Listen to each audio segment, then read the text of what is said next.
Great. Good afternoon. This is Jennifer Mead from the State Unit on Aging, and I'm wondering if, for those who are on, if we should do a quick check if the sound's okay. I'm wondering if one of you might be willing to send in a message via chat and just let us know if you can hear as we get started. If you can hear, okay. Great. And also awesome. If you can see the first slide that says NAPIS data and nutrition programs. Somebody might be willing to chat that in too. Good. Okay. Thank you all. I appreciate that. Just with technology, I always want to make sure that we're doing okay. So welcome again.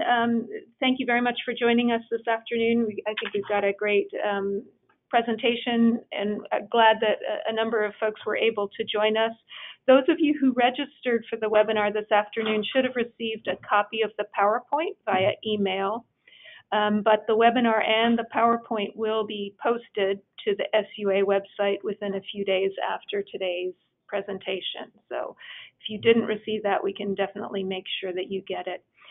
To help with background noise, we have everyone except our speakers on mute today, but we'll welcome your questions and suggestions, so encourage you to type in to the Q&A or chat. We'll try to stop periodically to respond to anything that's been submitted. We have a little bit of background noise. I'm going to pause for a moment and see if we can figure that out before we go forward. Also, Jennifer, we're not showing any slides right now, so are you able to share your screen? Yes, thank you for pointing that out. Let's see, Lori's doing our... How's that, Lacy? Yep. That's okay. One other button way, didn't click. Good. All right. So hopefully we've got sound and we've got visual at this point. But please feel free to chat in if there's anything else missing. Jennifer, this is Sandy Karsten. Can you hear me? Yes. Okay, good. That's great. Sandy, and if you're willing to put yourself on mute just for a little while, that would be great, but really glad that you joined us. Okay, how do I do that? So right now you're part of the broadcast. So right, I'm not sure how. Okay, but maybe you can then just watch for the sound and make sure that you're not. I'm not sure how to mute myself is all I'm saying. Okay. Lori or Jennifer, you guys can mute her. Okay. Good. All right. Apologies for the technical challenges here. I think we're set, and we'll, again, we're talking about NAPIS data and nutrition programs today, and thanks for you all joining in. I'll repeat just real quick. Webinar and PowerPoint will be posted to the SUA website a couple of days after today's presentation. And please feel free to use the Q&A or chat section if you have questions or comments along the way. I've got Lori Watt in the room here helping with all the technology, and this is Jennifer Mead with the State Unit on Aging. So today's webinar is focusing on strategies to increase collection and reporting of data. And I wanted to start off just with a quick review. Well, I will be starting us off with a quick review of the data in question, what we're currently seeing from nutrition programs across the state. Then Lacy Hansen from our State Unit on Aging team will be providing some guidance on how to ask questions, ask people for information. Lacy trains INR staff who are also regularly asking these personal and demographic questions, and she's got a lot of great experience with this issue. And then we've asked for area agencies on aging to share how they go about collecting the data, sharing with us what's worked for them and lessons that they've learned. So we'll not be getting into how to enter collected data into Oregon Access today. We know that for a number of you, this is also a significant concern, and we're working on further training focused on that aspect of reporting of the data. We'll keep you posted on the timing for that next piece of training. But today we're really going to be focused on how we collect the information from participants in nutrition programs.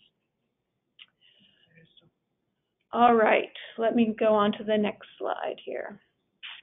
So just starting with some definitions and terms, probably familiar to you, but NAPIS is the National Aging Program Information System. This is refers to the data that's completed to comply with the Administration on Aging requirements. Area agencies on aging are required to collect and report the data in the Oregon Access Client Database, and the State Unit on Aging is required then to submit that data annually in the state program report that we very often just refer to as the SPR. So lots of good acronyms, but that's the basic system in terms of the data reporting. NAPIS data, why collect it? Well, at the most basic level, it's a requirement of the Administration on Aging and its carrying out of the Older Americans Act. The data also does allow us to demonstrate who's being reached or who isn't. And for the nutrition programs, it can help to demonstrate how the program is meeting its goals. The nutrition program goals of reducing hunger and food insecurity, promoting socialization, and promoting the health and well-being of older adults. So it really helps us look at whether who we're reaching and whether we're meeting some of those goals, and really also helping us point out some differences between the congregate and home-delivered meal participants. With the required nutrition risk screening information, a number of you have developed great ways to target nutrition education and additional referrals based on that nutrition risk screening, so that can also provide really valuable information. And then ideally, there's the ability to use this NAPIS data and nutrition risk information to leverage funding and to promote programs.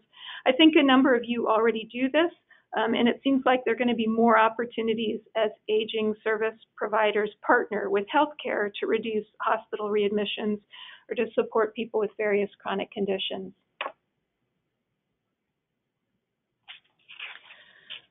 So this slide provides a quick summary of the Administration on Aging and the Administration for Community Living's requirements for nutrition program data. Again, I think this is familiar information to those of you who are on the phone, but just wanted to review it to make sure we're all on the same page. The NAPIS data has to be collected initially and then updated annually for each participant. For home-delivered meal clients, the NAPIS data should also include the activities of daily living and the instrumental activities of daily living information. And then the nutrition risk screening, which is done via a form called the Determine screening questions, has to be completed initially and updated annually for both congregate and home-delivered meal participants. The NAPIS form and the nutrition screening form are always posted on the SUA website. So that's the basic information that has to be collected and the frequency that it needs to be collected. And again, this is a federal requirement, and this is true of nutrition programs across the country. This is the nutrition, the NAPIS form as we have it posted on the SUA website. It's updated annually as the federal poverty limit amounts change. Right now, we have it posted on the SUA website in both English and Spanish. I think most of your nutrition programs use their own version of the form, and that's fine as long as you're able to collect the required demographic and risk screening information. So we do update it in this format every year, but again, I think most of you take the same information and put it in a format that works for you in your local sites. One note I would just make about this form is that after some discussion, we'll be removing that last section 5, the special diet needs. I think historically that got added at some point, but we're realizing that probably doesn't serve an immediate need for any of us at this point, and each site may be able to add nutrition options that they have at their own local site, but including all these options on our form is not helpful, I think, at this point.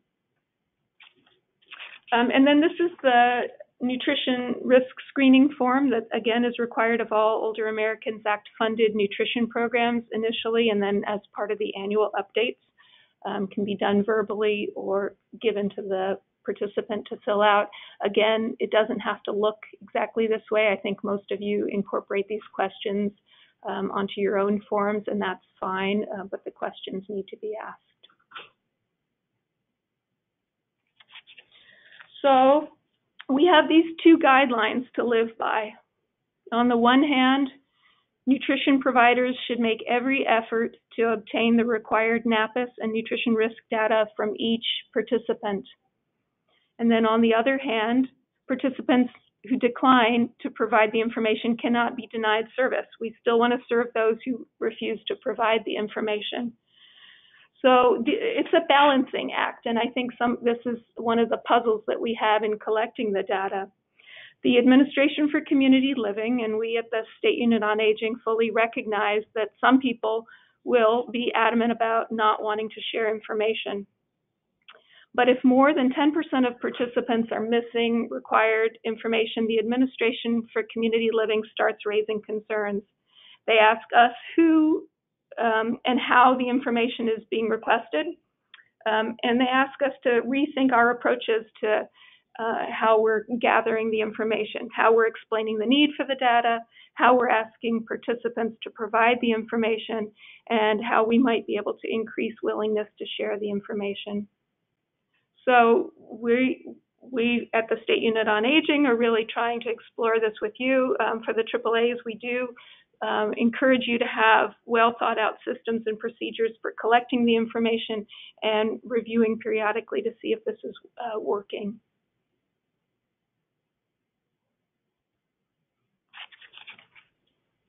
We've got a number of great folks on the webinar today who are going to be talking more about how they have worked to increase regular collection of the required data. But here, these are just some overall tips to keep in mind. Participants clearly need to know that the information they share will be handled confidentially. So thinking about how we let participants know their information is being kept safe, where and how we ask them to share that information, what we do with the paperwork that we collect, all of that's really important to be thinking through. We need to be clear on why the information is collected, that it's a requirement connected to the federal funding that helps make the meals possible, that it helps us know if the programs are serving community needs. In her webinar this past January, Shelley Zylstra from the Administration for Community Living suggested that for congregate sites, it can be helpful to provide a brief presentation at each meal site, at least annually, to remind participants of why they're asked to do this each year. We have a question that's come in. Do we have numbers on average percentage of collection rates across the state? Great question, and I'm actually going to cover that in the next slide or two. So if I don't cover it adequately, please ask the question again, but hold on just for a moment. The third bullet on this, I would just say tone and the wording, the way things are asked can make a huge difference. The person sitting at the entrance greeting folks who may be asking participants to fill out information, making sure that they understand why the data is important and that they're able to communicate that well is certainly going to be critical. And then I would say we recognize this isn't easy, and hopefully today's webinar will help, but we also encourage nutrition sites and AAAs to have ways to look periodically at what's being collected and to think through any ways the system at each site may be improved. So moving on to some of the data, and again, hopefully this will answer, these next couple of slides will answer the question that was asked, but if not, please ask it again. So this is an example of some of what we know based on the data that you collect. This slide is home delivered meal data from the most recent federal fiscal year when we had about 13,500 home delivered meal participants across the state. This is data that was collected about the ADLs and IADLs, and just as a reminder, the ADLs are kind of the basic self-care tasks, and the IADLs are the more complex skills needed to live independently successfully. So for this past fiscal year, you can see that over 50% of home delivered meal participants had one or more ADL or basic self-care need. And almost 70% of these participants had one or more IADL needs. And I would say, I mean, again, this is really helpful data to show. This is a testament to the work that you all are doing in reaching people who are truly in need of this service.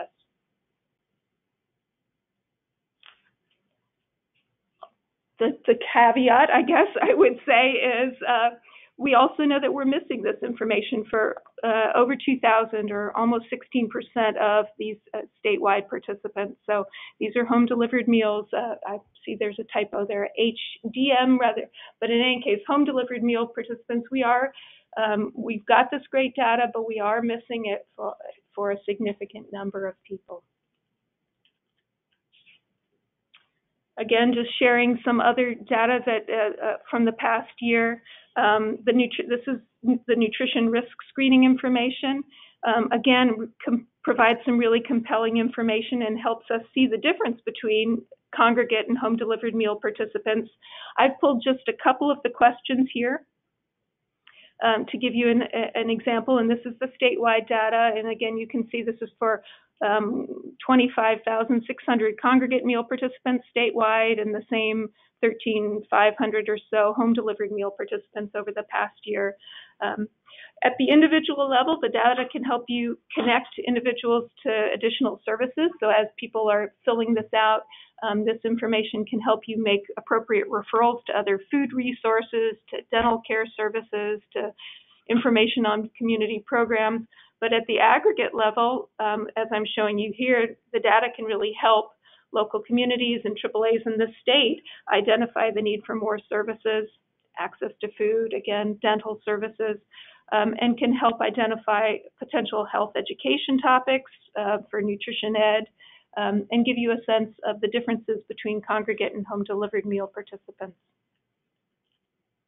Again, I think it's really great data. Again, the challenge is, though, unfortunately, at this point, we're missing this information for about 50% of congregate meal participants and over 14% of the home delivered meal participants. And that makes it hard to know how accurate our information is. We've got good information for those that we're collecting it from, but we're missing it for a good number of folks.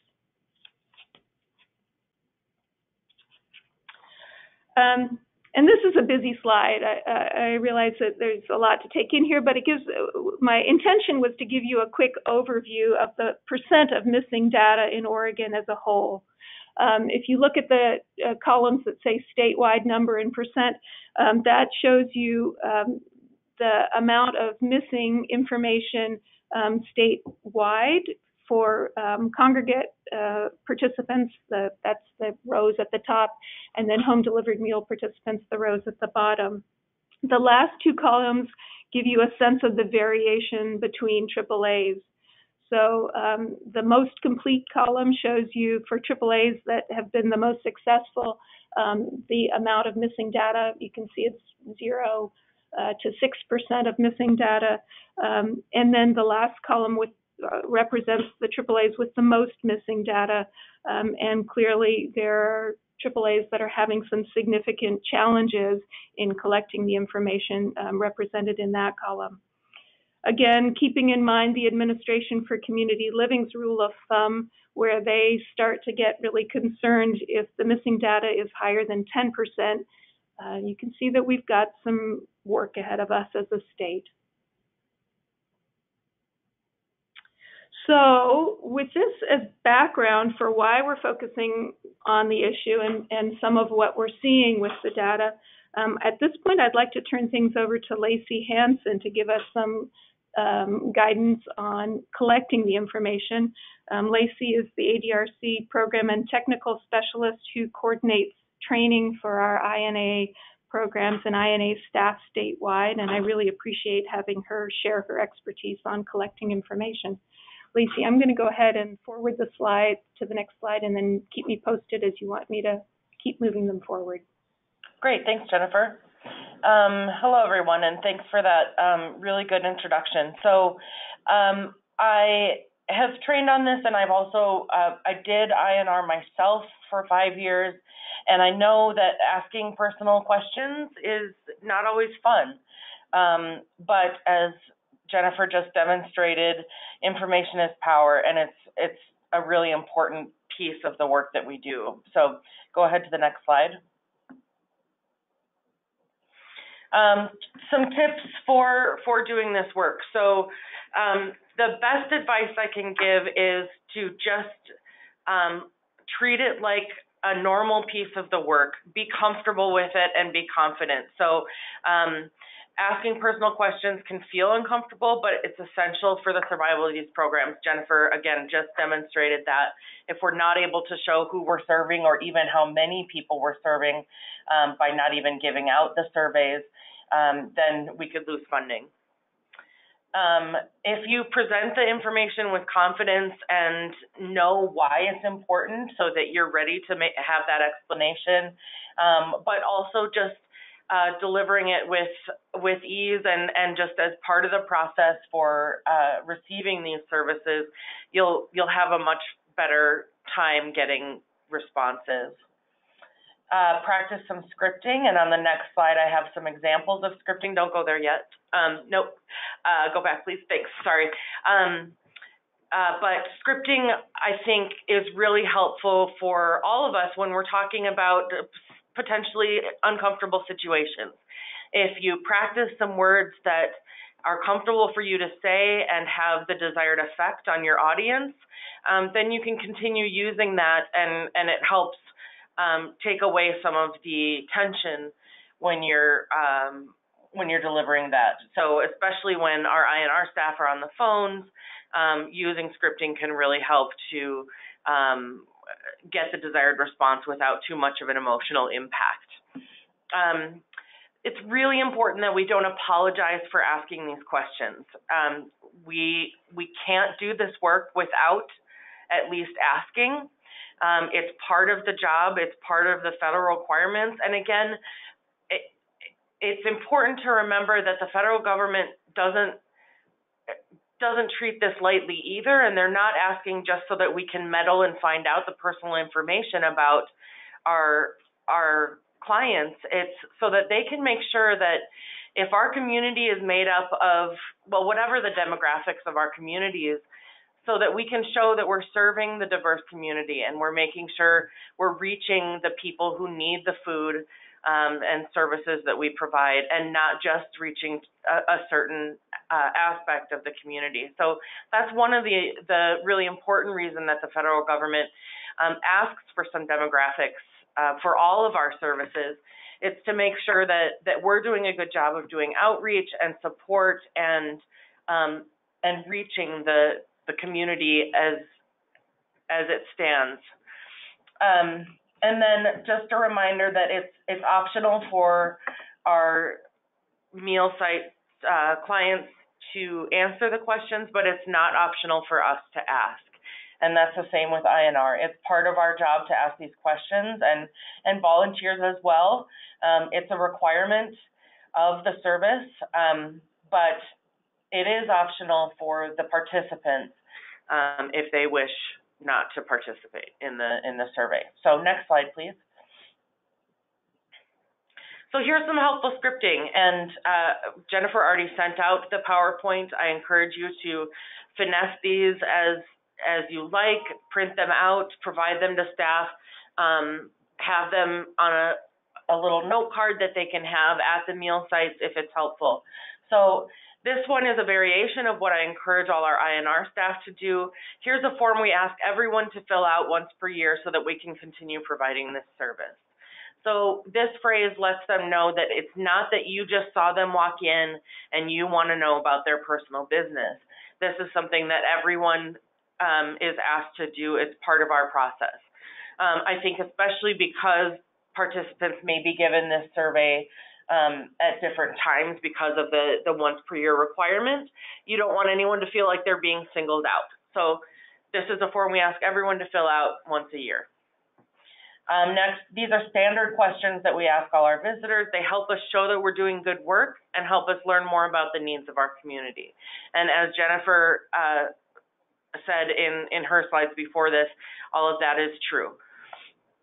And then if you'd prefer not to answer a question, you can skip it, but please do what you can. It really helps us keep this program running. So I think if you can be confident and brave in doing this work, if somebody balks at filling out the survey, see if you can at least get them to fill out a few of the details. So this may not always be an option, but if you can have them fill out what they are comfortable with, then we can at least recover some of that data that will help us continue these programs. So those are some tips that I hope will help. The most important thing is that you normalize the process and make sure that you as a professional, whether it's a volunteer or your AAA staff, it's part of the work, and it's part of what we all have to do to get this service to be available for so many people and do such good work. So it's important that we do it, and just do whatever you need to make it comfortable, but you got to do it. So those are my tips, and I'm always happy to talk to anyone who has questions about this. And my contact information is on the SUA website, I believe, but we can get it to you. Great. Thank you, Lacy. Appreciate that. At this point, we're going to move on and, again, really appreciate a number of the AAAs that have been more successful in collecting this information, being willing to share some of their experience and tips on what's worked and what hasn't. Julianne Davis from Community Action Team in Columbia County is going to be joining us a little bit later. But we also have Sandy Williams from Douglas County Senior and Disability Services, Sandy Karsten from Lane Council of Government Senior and Disabled Services, and Jeannie Butler from Washington County Disability, Aging, and Veteran Services. So 4 different perspectives. We've asked these ones again because they've been successful, but I guess I just want to say, leading into this, that we recognize that every AAA and every nutrition program operates differently. So just encourage you, we recognize that what works in one area may not be directly useful to you, but hopefully the ideas that these folks are willing to share can prompt some ideas and approaches that can help you as you think through what might work for your programs. So, Sandy, I'm wondering if you would be willing to go first, since we don't have Julianne on the line yet, and probably means unmuting yourself. But if you're willing to tell us a little bit about how data collection works for your nutrition programs, that would be super. Right, definitely. So each of our congregate sites, we already have a prepared roster, and so when new clients come in, their names are written down on the roster. This kind of helps our case managers know that a new client has came in. Our food service workers know that a client has came in, because often the volunteers are the ones that are at the front desk greeting the clients as they come in. So the food service worker usually then chats with the new guests and at the meal site, and if it's a client who's that's coming in a couple different times, then that's when a caseworker or the food service worker sits down and fills out the NAPIS form. And our congregate sites have been using the actual NAPIS form off the website, and they have been they fill out the majority of it, besides like the section 4 and the section 5, and then that is entered into Oregon Access. And each month our meals are then off those roster sheets are calculated, and our office assistant puts each meal into Oregon Access and batches them. And then if she comes across a client name on a roster that's not in Oregon Access, then she also lets the case manager know. And so then that's an opportunity for the case manager to then kind of follow up with that client and see and get their information.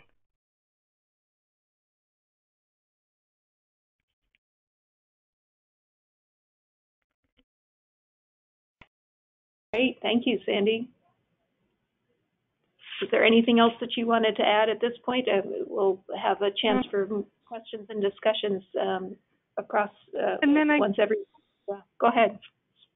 I guess the only other thing is yeah, they the case managers go in once a year to the Congregate sites and sit down and kind of do, and fill out to redo the NAPIS forms and check in. So they've got that where the case managers just go into the sites and to do the yearly update.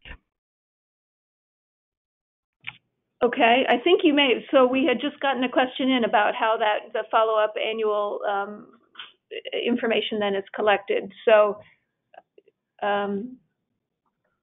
So it wouldn't mean that each client gets their yearly exactly at a year. If they came in and they've been attending for 6 months, then but they were there when they were doing the renewal or the update, then they get theirs done earlier. But okay, great. And then there was another follow-up question about the putting the participant information into Oregon Access, and again, it sounded like that was a way that you were also able to flag if somebody hadn't completed or hadn't filled out a NAPIS form. Can you just talk through that process once more? Correct. So when we have a client on our roster sheet and we give our roster sheets to our office assistant and she goes to put them in Oregon Access, batch them with meals. If she can't find a client, then she lets the case manager know that, I was unable to find Joe Smith. And so then the case manager can then either find Joe Smith in Oregon Access or go and have Joe Smith fill out, fill out the form with him. Great. And just, I should have asked up front, Sandy, but just as a context, how many congregate meal sites do you have in Douglas County? We have 7. Okay, great. We're getting a couple questions about kind of the entering into Oregon Access. I'm going to hold off on those because, again, I think we're going to want to do some additional training additional training on that aspect of it. At this point, we're really kind of focused on the collecting the information from participant piece. I will follow up with those questions with the individuals that are asking, but I think we're not going to get into that right on the webinar now. All right, Sandy, anything else that you want to share at this point? That's really helpful. Don't think so. Okay. Well, and again, we'll come back to you as more questions come through, but that's terrific. All right. Sandy Karsten, we've got our duo of Sandys today. Sandy, I'm wondering if you can chime in now and tell us a little bit about how things work with Lane County. And again, what I didn't do well with Sandy Williams, but maybe start us off by just giving us an overview of the number of meal sites and the basic operation of those in Lane County. Okay. So in Lane County, we have 11 Cafe 60s, which are our congregate meal sites, and 9 of them are also Meals on Wheels dispatch locations. The first part I'm going to talk about is about how we collect the congregate data, because it's quite different for the home delivered meal data, and I'll talk about that later. A new participant to the Cafe 60 is hopefully welcomed in person by the staff person. That isn't always possible, but as an alternate, a volunteer will welcome them. And depending on how the temperature of the visit is, we ask by the 3rd visit, if not before, that the newcomer fill out what we call our Cafe 60 registration form. And in the ideal situation, the site coordinator will actually try to sit with them while they do that, but many days don't permit that. And so the participant may be filling it out on their own. One of the things that I wanted to say is that one way that we message it on the form is to say that your answers are appreciated because this information helps document the need for funding this program, which is a slightly different, it's more specific reason for in needing their help with this. So that's how we handle the new participant. The beginning of every fiscal year is just our policy and practice that everybody has to fill out a new form the first time they participate after July 1st. And so that's just kind of a routine process. And again, the messaging we can use there. I think different staff do it differently, and I think this messaging information is helpful. I think it'll be helpful for us to try to assist staff with justifying the reasons a little bit better. But one of the reasons that we can also use is that we do collect emergency information on the form. So if they become ill or need help while they're visiting us, there's an emergency contact that we can make contact with, and that's right up early in the form. So it's kind of a reason that might make sense to them why we would be collecting some of this information. As I said, in most cases, the participants complete their own form because we have limited staff and they don't have time to do it individually with everyone. Obviously, if someone can't see or write, the staff person will review the current form on file or help them fill it out, or ask them if the data is still correct and then fill out the new form for the person.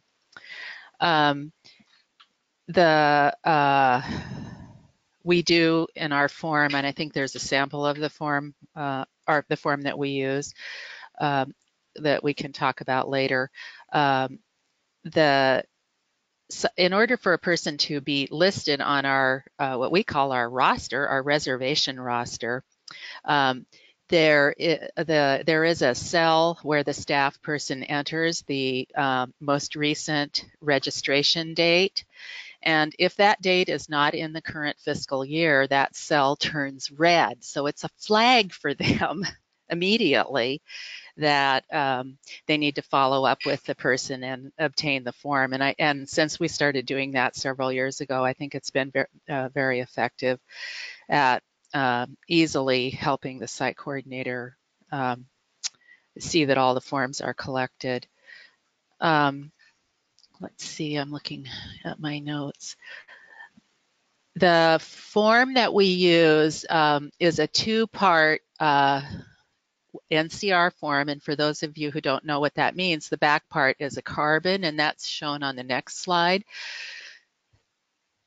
So the first page is completely filled out by the participant, and the confidential data in the box below is hash marked out so that that page is kept at the site so that the site has information about their folks. They have their birth date and they have their emergency information.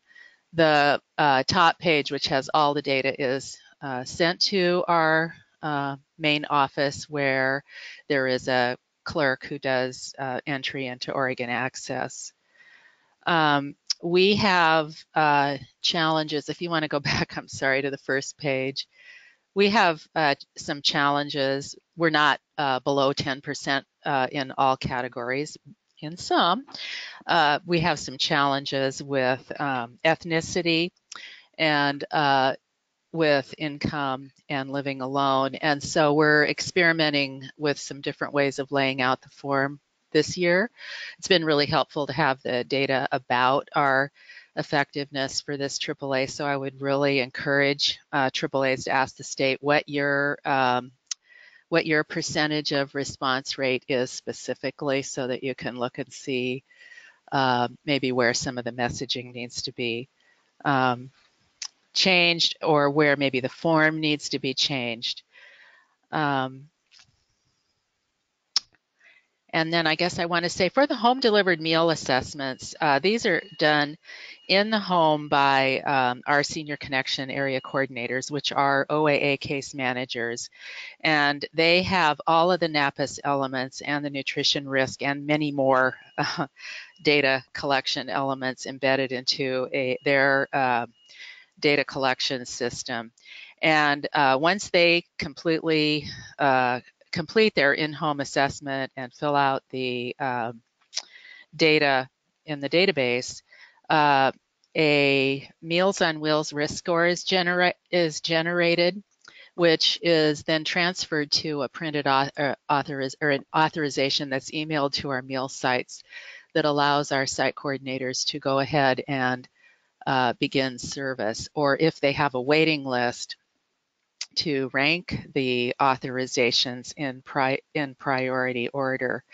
And that has been highly motivating for case managers to know that collecting that data will get this client higher on a waiting list if there is one.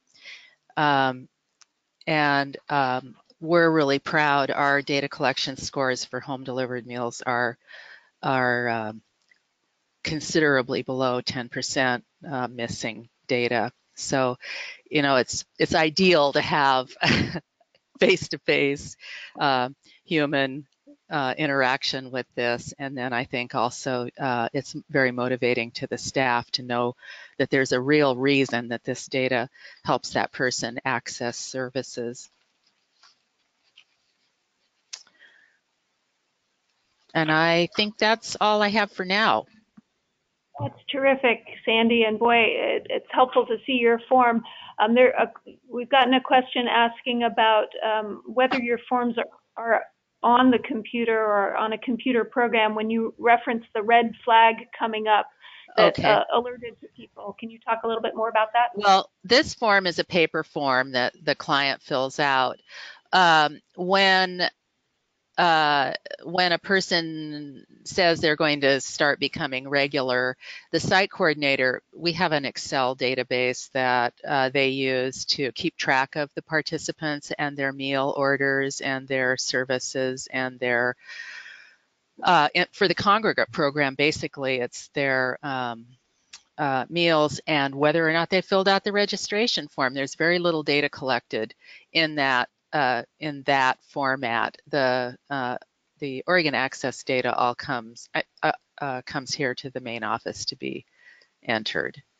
So they're not entering the whole gamut at the site, but they do have the little red flag available to them on that Excel spreadsheet. Yeah. Oh, super. That sounds great. And it's helpful to see your form. It's interesting about what you were saying about looking at the form in terms of missing information. The thought had crossed my mind too about the living alone information that is missing in a lot of areas, and at least on the state form, it's not in a very visible location. So anyway, I'm interested that you're also looking at kind of the layout of the form and whether that may be impacting questions that get skipped. Yeah, we've actually, for this current new fiscal year, the new fiscal year, we've eliminated one of our emergency contact rows, which freed up some space to really expand the font for the nutrition risk and for the income and number in households. And it'll be very interesting next year to see if that may have made a change.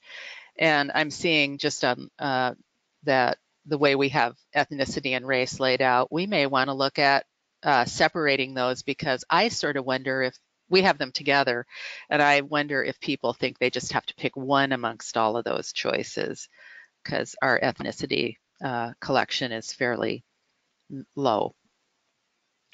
Yeah, it's definitely interesting how things can look very clear to us, and then once you start testing them, you realize that they're not necessarily clear to participants.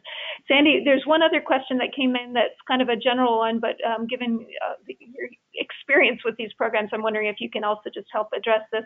When someone comes in and doesn't answer, or maybe is coming in these first couple times before they're a regular participant, are you entering those people in as a guest?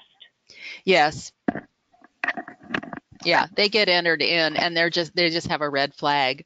And once the site sends us their monthly Excel spreadsheets, we are likely to harp on them. What about registering this person? So there is a little feedback loop for people. But yeah, we do start to serve them whether or not they've filled out the form. Great. Thank you very much.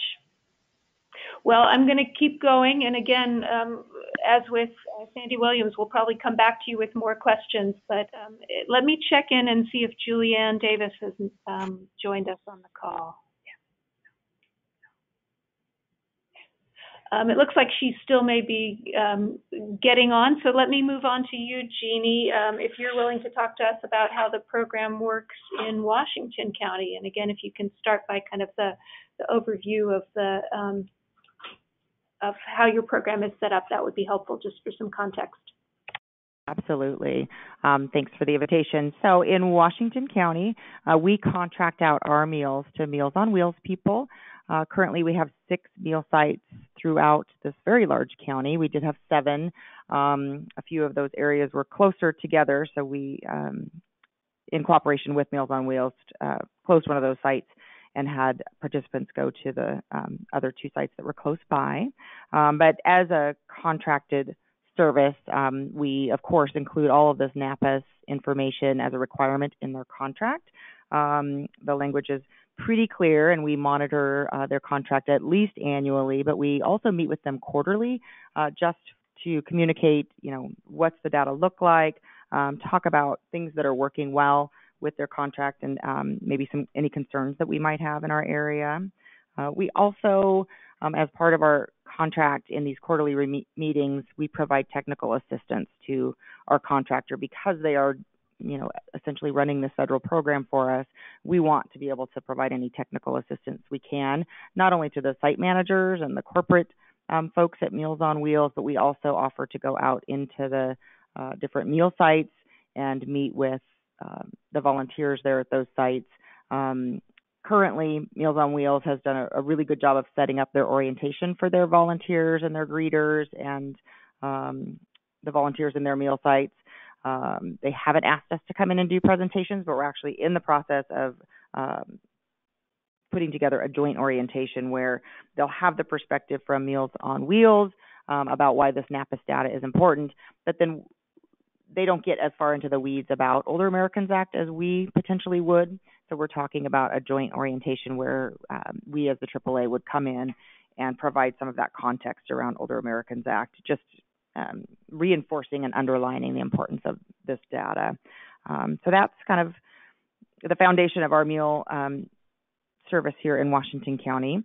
I'll talk about some strengths and best practices that we've observed with Meals on Wheels people, but also some of the barriers and challenges that they have with collecting this data. So historically, Meals on Wheels people has collected the NAPIS data for congregate folks as they've entered the meal site, of course, after their second or third visit. That's something that they enter into a really great database that they have called Serve Tracker. And then as those new NAPIS forms and risk forms are needed, that Serve Tracker flags those site managers that this is coming due. So that's been their strategy in the past for congregate meals. For home delivered meals, it's kind of a similar process. They have service coordinators that go out and do intakes for the home delivered meal participants, and at that time they're helping to complete the NAPIS form and the risk form right there in the consumer's home. They're looking at employing, they're launching a new strategy starting in July for congregate sites. So the home delivered meal sites or the home delivered meal participants, the data is pretty good because they're making sure that they're collecting it at intake, and they're flagged. Those service coordinators are flagged each year on who's coming due for a home visit. So the data there looks pretty good. For the congregate sites, still strong, but not as strong. So now they're looking at doing what they're calling a snapshot, and they're gearing up for that in May and June. So they're working with all of the meal site coordinators and the volunteers in each meal site to say, hey, in July, we're going to be doing this snapshot, and we're going to blitz through each of the meal sites with these NAPIS forms, and they're going to enter them all into this serve tracker, so they'll know exactly how many forms were handed out and exactly how many were returned. So it'll be interesting to see the difference between the data from this last fiscal year versus next fiscal year, and if this snapshot, as they're calling it, really will provide the additional data. At that time, they're asking that we may come in and go visit the sites with them so that we can, again, provide that context of this is, Older Americans Act funding, or a bulk of it is. We fund about almost 50% of the meals in Washington County. But letting them know that this is federal funding and that this data is tied to it, and why it's really important for that to continue.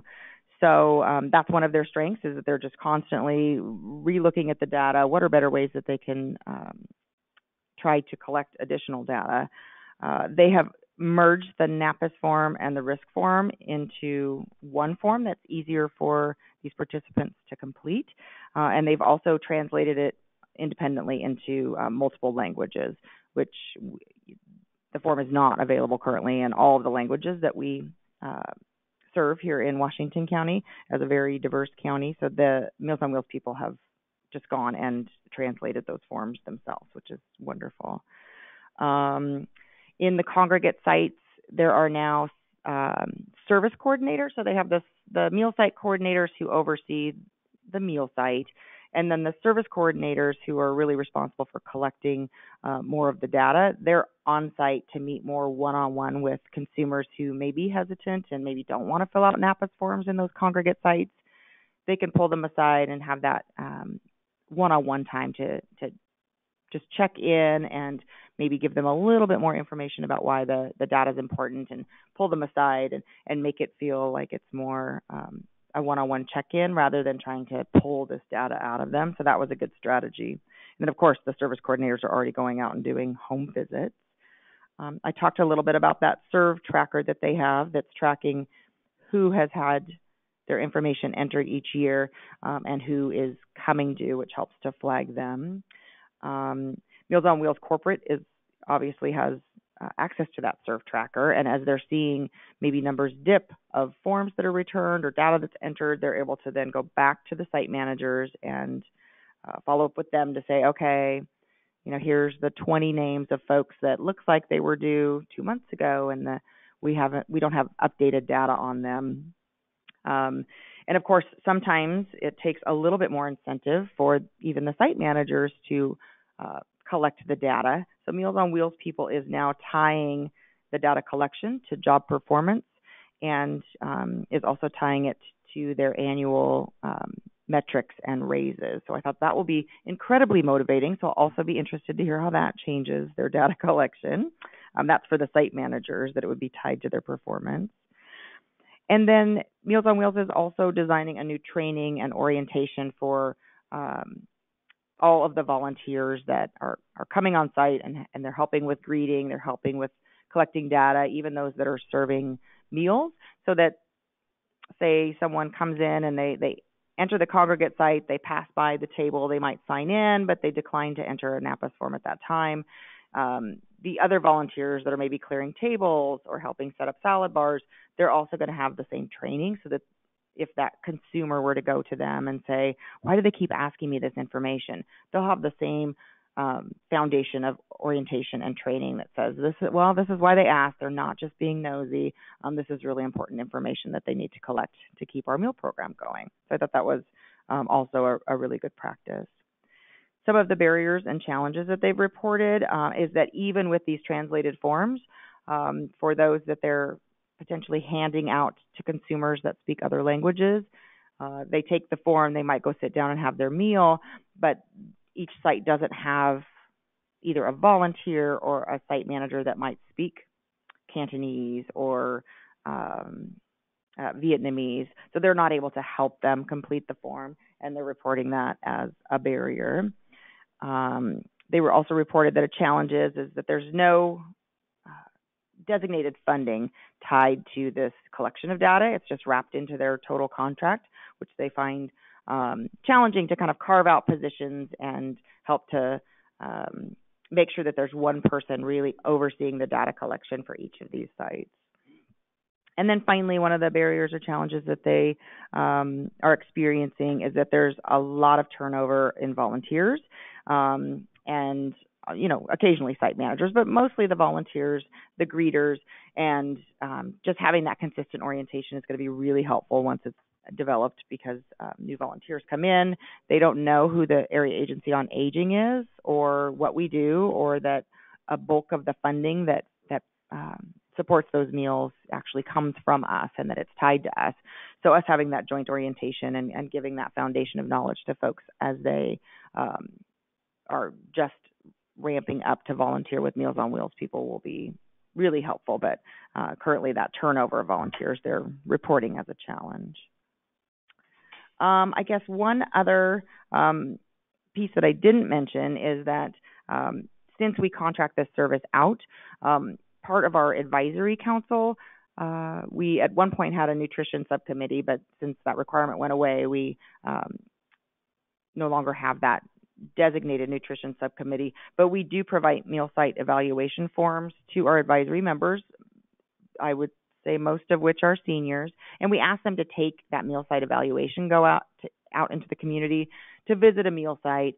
It doesn't have to be monthly, but just to go out, test the meals, and part of that meal site evaluation was indicates, were you asked to fill out a form that collected demographic information?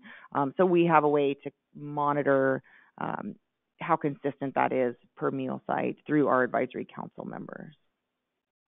And with that, I think that's about all that I had to provide. Terrific, Jeannie. That was really helpful, and it's great to hear. I mean, each of you who've been sharing have such a different setup for your AAA. So I think it's really helpful to hear these different perspectives. A couple questions that have come in, Jeannie, for you. One was whether the NAPIS form is translated into Chinese, Korean, and/or Vietnamese. This was interest from Multnomah County, and do you happen to know the languages that your forms have been translated into? I do not, but I will check with Meals on Wheels people and ask. I would assume if that question came from Multnomah County, that the forms that they're using in Washington County are the same that they're using in Multnomah County. And I don't know if they've done an exhaustive translation, which would be pretty challenging, but we can definitely find out which languages they're translated into. Right. So we'll follow up with those who are on the call with that information, Jeannie. That would be great. Another question was whether you and the Meals on Wheels people might be willing to share the orientation training that you're developing, because that might be helpful as a basis for training in other areas. Absolutely. As a AAA, we struggle to get the services that we provide out into the community as it is. So we're looking at creating a video, one of those cute little cartoony type videos where they have a voiceover, and that would be part of our orientation. We're looking at what that would cost, and then it would be more. It would break up the orientation and not have it just be us speaking to them. They'd be able to watch a little video. But yes, if that's a piece of it, we can share it. But then ultimately, if it's some kind of a curriculum, I'm sure that Meals on Wheels people would be happy to share their portion of it, and we certainly are always willing to share. That sounds great. By the way, we got a comment from somebody from Meals on Wheels people, and I think they're responding to the question about whether the form is available in Chinese, Korean, and Vietnamese, and saying yes. So again, Jeannie, maybe we can follow up in terms of all the languages, but it sounds like that's probably a yes. And then just another question about the serve tracker, and this may be one that we need to follow up with specifically, but with the individual who's asking. But you're collecting, Meals on Wheels people is collecting the information from serve tracker, but then somehow reporting the data on to you to get it into Oregon Access. It sounds like. Correct. Well, we still get the old school NAPIS forms. They send them into us for each, as new participants come on board. They also put it into a spreadsheet that we enter the information that way. I'm hoping with this new snapshot that they're doing, we'll definitely have to have that conversation on, is there a easier way for us to upload that information into Oregon Access, or just to make that data entry easier so we're not ending up with 400 new NAPIS forms all at once. Right now they kind of trickle in throughout the year, so it's not completely overwhelming. But yes, we still enter all of that data independently here at the AAA. Great. And thanks to Maggie from Meals on Wheels people, we got another update on the languages: Chinese, Vietnamese, Korean, Spanish, and Russian. Some of those, it sounds like they're being worked on, but those apparently are the languages that the NAPIS form is either available or soon will be available in. All right, I want to move on, and we'll come back to the other additional questions that are coming in, but I want to move on to Julianne Davis. Thank you very much, Jeannie. Julianne, are you on the phone at this point? I am. Thank you for hear waiting. Me now? And All right, no. Yes, hear you well, and thanks for coming out of your workshop to join us. But yeah, if you're willing to just give us a little overview from how the number of meal programs and how they're set up in Columbia County, and then some tips that you might have, that would be super. Okay, for our county, we have independent senior centers that are serving all of our meals except for Vernonia. But the NAPIS forms are collected the same way in Vernonia as they are in any of our other centers. Each of our centers have somebody, when people come in, that check people in, that are requesting NAPIS be filled out. And in St. Helens, we're actually pretty successful at getting almost everybody to fill one out. Her name is Marvel, and she is a marvel at getting people to actually fill the NAPIS forms out, and we get them regularly from St. Helens. The other two centers, it kind of differs. What we've started doing is we have a case manager up in North County, and she actually goes into both Clatskanie and Rainier centers on a regular basis and talks to the meal participants. I will usually give her a name or a list of names of people who either need updates or we haven't, they've been on the meal counts for a while, and yet they're not showing up with new NAPIS forms, and she'll actually go in and get those for us. So it's our case managers that are following up on making sure that that we're getting the data that we need. And in St. Helens, like I said, Marvel gets most of them. I don't have a huge problem, although we do about once a quarter go into St. Helens and talk about why we are requesting this and answer any questions that people have about where funding's coming from, and why we're needing this information and where does it go, and those kinds of questions. And then Vernonia, because we're doing the restaurant meals currently until we get the senior center rebuilt, they are actually, it's a voucher system program, and so when people come in to sign up for vouchers, they're part of them signing up for the vouchers is they're filling out the NAPIS form. So that's how we do it in our counties, or in our county. We have a pretty good success rate in most everywhere except Clatskanie. Clatskanie tends to be a smaller community, and for whatever reason, even though they have volunteers that are pretty much there for every meal, so they know who is a new person and who isn't a new person, they tend to be less inclined to ask them for the NAPIS forms. They just kind of have it on the front desk and hope that people will walk by and say, oh, what's this on the front desk, and take it. So we've been trying to encourage them to ask people, if they would be willing to fill out a form. And like I said, Marge has been up there and will actually sit down kind of one-on-one and talk to the people who are unsure or have questions, which has helped a little bit as far as us getting the information back from North County. For our home delivered meals, our case managers do all of the assessments for home delivered meal service and qualify people for that service. And so we get those NAPIS forms at that assessment, and every year thereafter as we redo the assessments. So we kind of took that back from the senior centers because people were on Meals on Wheels. It didn't, were not eligible, and we were having a real difficult time. So we finally took that back in-house and said, from a AAA perspective, we're going to do all of the assessments for Meals on Wheels, and at that time get all of the NAPIS forms. So we pretty much get all of our Meals on Wheels NAPIS forms. And I'm sorry I haven't been on the call for this whole time, so I don't know what else I'm supposed to be telling you about. Was there something I missed?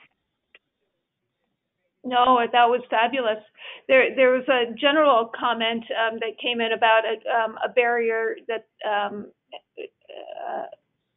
folks deal with, especially at the Congregate program, that individuals who are showing up don't necessarily know what their income level is. They, just came in for lunch, and then now they're being asked to check a box regarding income level. And again, Julianne, this wasn't specifically at you, but I wonder if you have any thoughts or comments on that. Usually they will ask. Sometimes they come in without anything filled in the income level. But we went, the old NAPIS forms, had the range, like they would have household of one, and they'd have 0 to whatever it was, 903, and then 904 to whatever, and they'd have a range. We went to just either above or under poverty. So it's 0 to whatever and I'd have to look at a NAPIS form, I don't know off the top of my head, but it's 0 to whatever that poverty level for a household of one, or actually, probably have one sitting somewhere around here, or above that poverty level. So they're only picking either below or above poverty level for a household of 1, 2, 3, or 4. That's as far as we went. And we tend to get more people. They kind of know that they're either under this amount or over this amount. It's easier for them than having to pick, 3 or 4 different ranges. But that's just what we've done. And I don't know because we don't use the state NAPIS forms, we kind of took it and made a NAPIS of our own, because we've had to add things like whether or not they're veterans for internal data collecting. And in doing that, we've kind of changed the form slightly. The questions are the same as far as the nutrition assessment and all of that, but the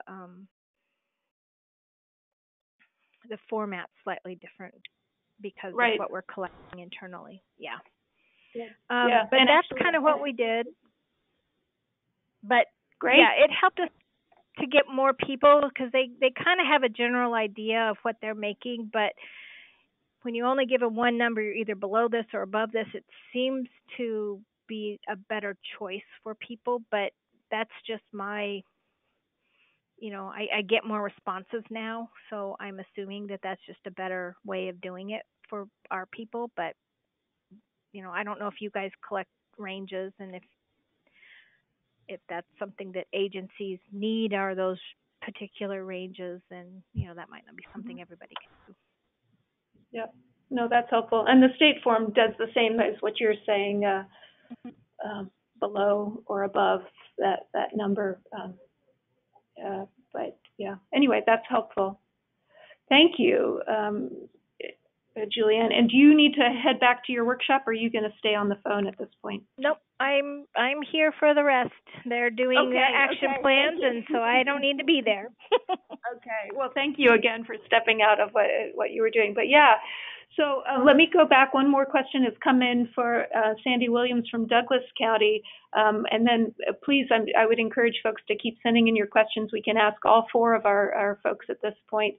We've still got 10 or so minutes that we can use if it's helpful. Question for Sandy Williams, and that was, can you talk a little bit about your home delivered meal program and how the data is collected with those folks? I think we focused on the Congregate sites, but if you could talk a little bit about how the data is collected for home delivered meal participants, that would be super. Okay. Our case managers collects the NAPIS data information from our home delivers. So if we get a referral, the case manager calls, and it does some of the collecting initially over the phone, but then they go out and have a face-to-face conversation and fill it out. And we actually do visits every 6 months. Our case managers will go out to our home delivered clients every 6 months and redo an evaluation. And then so yeah, that's how. Great, thank you. That's terrific. There was a question, a suggestion that said that maybe it would be helpful for the State Unit on Aging to develop an explanation of the need for the data, something that could be produced and to ensure a uniform message. I think that's a great suggestion. We could certainly put some information together that then folks could use or adapt, but good idea. I'm looking to see, Lori, are there other questions that we've missed at this point? No, nothing. All right. Well, those of you on the phone, we'll give it another minute or two. In the meantime, let me just circle back. Any of our speakers at this point, and Lacy, I would include you too. Anything else, Lacy or Julianne, Sandy and Jeannie, anything else that's come to mind that in hearing other folks speak that makes you want to contribute anything more at this point? Any other suggestions or ideas? It's time. Well, okay, I'm getting some side talk here from Monica Sandgren, who's recommending that I talk about something, and I confess that I've not done meal sites myself, so I'm gonna do what she recommended that I talk about, but it has to do with asking questions in person. So if that's an aspect of some of your work, then this will address that. So just a tool that was developed in a busy call center, and I continue to recommend for some INR staff, is for asking some of those questions, it helps to group them together.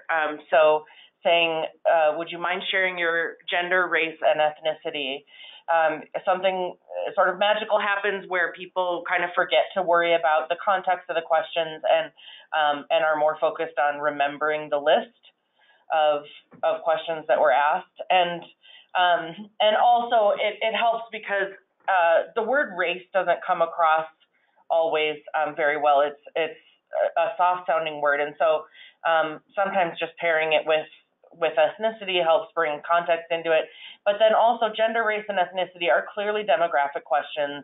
I think it shows, rather than just directly asking someone their race or their gender, for example, it makes it clear, at least in my mind, that this is a list of questions that I have in front of me that I'm being told to ask. So getting creative with pairing questions together can be helpful. And I just encourage people to try out some different things, see what feels most comfortable, and make it work for you.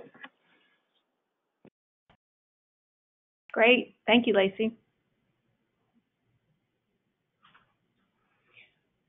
All right. I'm not seeing any other questions come in, so I think that we can wrap up our webinar today. I want to really thank Jeannie and Sandy and Julianne for being willing to share what's working with your programs. Again, I recognize every AAA, every nutrition program operates slightly differently, but I hope that those of you who've been listening in today at least have heard some ideas that might help as you think about the data collection and reporting at your sites.